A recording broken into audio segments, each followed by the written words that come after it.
Le Bureau des enquêtes indépendantes du Québec, ou BEI, est appelé à enquêter lorsqu'un civil est grièvement blessé ou tué lors d'une intervention policière. En 2020, l'organisme doit traiter plusieurs cas très médiatisés, incluant les morts de Chantel Moore et de Rodney Levi.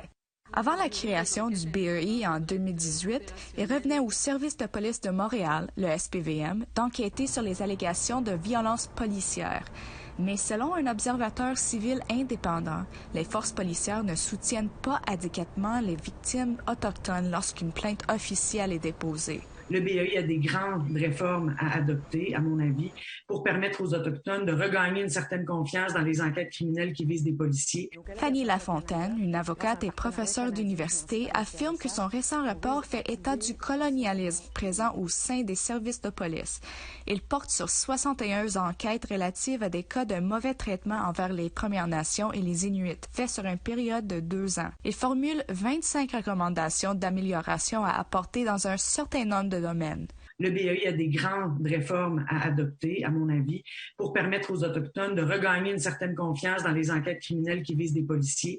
Donc, je fais 25 recommandations très concrètes qui visent le Bureau des enquêtes indépendantes, plus grande transparence, publication des rapports d'enquête en protégeant la vie privée des victimes, évidemment, engagement, donc recrutement d'enquêteurs autochtones. Dans la plupart des cas étudiés, il a fallu plus d'1 an pour décider s'il y avait lieu de porter des accusations criminelles.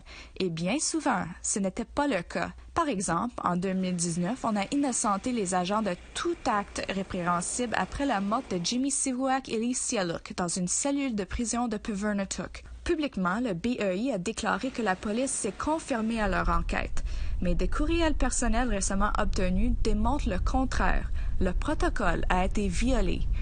Lafontaine affirme qu'il est temps pour les enquêteurs de clarifier les choses. Pour essayer de renforcer le système des enquêtes lorsqu'une personne autochtone au Québec porte plainte contre un policier.